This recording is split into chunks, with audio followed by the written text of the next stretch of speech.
प्यारे बच्चों, जैसा कि हम लोग पिछले वीडियो में कर्मनाशा हार की सारांश और कथावस्तु को समझा, अब हम लोग कर्मनाशा की हार कहानी की समीक्षा को करेंगे, जिसके लेखक हैं शिव प्रसाद सिंह, जो ग्रामीण अंचल के प्रमुख कवियों में से एक माने जाते हैं। आंचलिक कहानीकारों में, उपन्यासकारों में प्रमुख इसका स्थान है। कर्मनाशा की हार शिव प्रसाद सिंह द्वारा रचित एक चरित्र प्रधान सामाजिक कहानी है। उन्होंने इस कहानी के माध्यम से समाज में व्याप्त रूढ़िवादिता और अंधविश्वास का विरोध किया है। प्रस्तुत कहानी की समीक्षा इस प्रकार है। कथानक। पहली प्रमुख बिंदु है कथानक। कर्मनाशा की हार एक चरित्र प्रधान कहानी है। इसमें भैरव पांडे के व्यक्तित्व के माध्यम से कहानीकार ने प्रगतिशील सामाजिक दृष्टिकोण का समर्थन किया है। कहानी में कहीं भी दिखावा नहीं है। इसमें कहानीकार ने जीवन के छोटे छोटे अंशों को पिरोया है। लेखक ने कहानी के माध्यम से यह स्पष्ट किया है कि समाज का शक्तिशाली वर्ग समाज का ठेकेदार बना हुआ है। वह कुछ भी कर सकता है, जबकि कमज़ोर वर्ग यदि उन्हीं कार्यों को करता है तो उन्हें दंडित किया जाता है। इस कहानी में एक ब्राह्मण युवक कुलदीप अपने घर से समीप रहने वाली मल्लाह परिवार की विधवा फुलमत से प्रेम करने लगता है। परिवार के सदस्य उसे स्वीकार नहीं करते तथा अपने बड़े भाई भैरव पांडे की डांट से घबराकर कुलदीप घर छोड़कर भाग जाता है।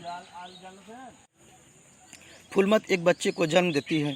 तभी कर्मनाशा नदी में बाढ़ आ जाती है, जिसे लोग फुलमत के पाप का परिणाम मानकर उसे और उसके बच्चे को नदी में फेंककर बलि देना चाहते हैं, जिससे नदी में आई बाढ़ समाप्त हो। इसका विरोध करते हुए प्रगतिशील भैरव पांडे उसे अपनी कुलवधू के रूप में स्वीकार करके गांव वालों का मुंह बंद कर देते हैं। दूसरा प्रमुख बिंदु है पात्र और चरित्र चित्रण। प्रस्तुत कहानी में मुख्य पात्र भैरव पांडे हैं।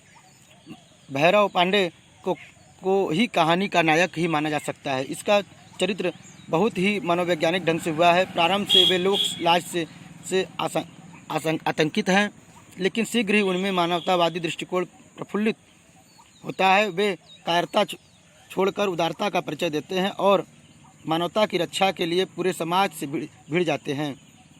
इसके अतिरिक्त अन्य उल्लेखनीय पात्रों में कुलदीप एवं फुलमत हैं।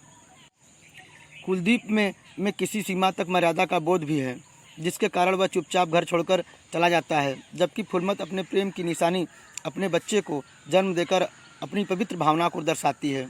मुखिया ग्रामीण समाज का प्रतिनिधित्व तथा अंधविश्वासियों का समर्थक चरित्र है। वह ईर्ष्यालु एवं क्रूर है। इस प्रकार चरित्र चित्रण की दृष्टि से यह कहानी सफल कहानी मानी जा सकती है। कथोपकथन या संवाद। अगला प्रमुख बिंदु है कथोपकथन या संवाद। इस कहानी के संवाद योजना में नाटकीयता के साथ साथ सजीवता एवं स्वाभाविकता के गुण भी मौजूद हैं। संवाद पात्रों के चरित्र उद्घाटन में सहायक हुए हैं, जिससे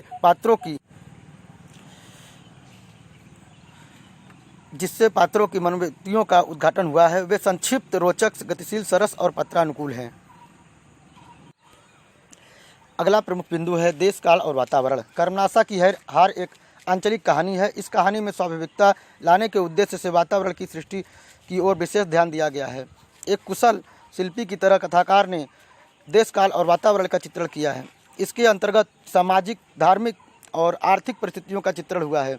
लेखक ने कर्मनाशा की बाढ़ का चित्र ऐसा खींचा है जैसे पाठक किनारे पर बैठा होकर बाढ़ का भीषण दृश्य देख रहा हो। अगला प्रमुख बिंदु है भाषा शैली। भाषा में ग्रामीण शब्दावली, मानुष, डी, तिहाई, 10, बिटवा, चौरा आदि का प्रयोग किया गया है। साथ ही मुहावरे तथा लोकोक्तियों का प्रयोग भी करके कथा के वातावरण को सजीव बनाया गया है, जैसे दाल में काला होना, पेट में जैसे हौलना, सैलाब आदि के साथ साथ दोहरे प्रयोग वाले शब्द जैसे लोग, बाग, उठल्ले, निठल्ले आदि के कारण भाषा में और अधिक सजीवता आ गई है। इस कहानी में शिल्पगत विशेषताओं व अधिक फ्लैशबैक की पद्धति का प्रयोग करके लेखक ने घटनाओं की तारतम्यता को कुशलता से जोड़ा है। कहानी की शैली की एक और विशेषता है सजीव चित्रण और सटीक उपमाएं। कहानीकार में बाढ़ की विभीषिका का बड़ा ही जीवंत एवं रोमांचक चित्रण किया है। किसी भी कहानी को लिखने का या किसी भी कार्य को करने का अपना एक उद्देश्य होता है। अब हम लोग अगला जो सबसे प्रमुख बिंदु है उद्देश्य के बारे में जानेंगे। उपेक्षिता के प्रति सहानुभूति एवं संवेदना व्यक्त करना तथा उसके अधिकारों के लिए संघर्ष करने की प्रेरणा देना इस कहानी का मुख्य उद्देश्य है। इसमें शोषित वर्ग की आवाज़ को बुलंद किया गया है। यह कहानी प्रगतिशीलता एवं मानवतावाद का समर्थन करती है। इसमें अंधविश्वासों को खंडित किया गया है तथा वैश्विक एवं सामाजिक सभी प्रकार के स्तरों पर भी होने वाले शोषण का विरोध किया गया है। अगला प्रमुख बिंदु है शीर्षक। प्रस्तुत कहानी का शीर्षक कथावस्तु को पूर्णतः सफल बनाने का प्रतिनिधित्व करता है, जिसमें प्रतीकात्मक भाव स्वतः ही देखने को मिलता है। कर्मनाशा नदी को इस कहानी में अंधविश्वास, निरर्थक तथा रूढ़ि के प्रतीक के रूप में चित्रित कर कहानीकार ने अपनी लेखनी का सफल सामंजस्य किया है। अंत में कर्मनाशा नदी को नरबली का नदी कहा जा सकता है। प्यारे बच्चों, जैसा कि आप सबको पता है कि आज हम लोग शिव प्रसाद सिंह की कहानी कर्मनाशा की हार का समीक्षा किए। इसमें कई प्रश्न उभर कर सामने आते हैं, जैसे प्रमुख पात्रों में जिसका स्थान है भैरव पांडे का। भैरव पांडे एक सामाजिक कुलीन ब्राह्मण था। अगला प्रमुख बिंदु है क्या कुलदीप को घर से छोड़ के जाना चाहिए? इस बात को आप समझें। फूलमत का प्रेम सच्चा प्रेम था। उस समय विधवा विवाह का प्रचलन इस प्रकार था और विधवा विवाह पर कई उपन्यास भी लिखे जा चुके थे। शिव प्रसाद सिंह ने इस कहानी के माध्यम से यह बतलाने का भी प्रयास किया है कि विधवा की कोई गलती नहीं है और विधवा विवाह होना चाहिए। तमाम प्रश्न इस कहानी को पढ़ने के बाद, समझने के बाद उभरते हैं। जो भी प्रश्न आपके मन में उभरते हैं उस प्रश्नों को आप कृपया ग्रुप में डालें या यूट्यूब पर जो वीडियो लगेगा उसको देखने के बाद आप तुरंत सवाल करें और आपके सवाल आमंत्रित हैं और उसका जवाब यथासंभव दिया जाएगा। और इसी के साथ अपने बातों को समाप्त करता हूं।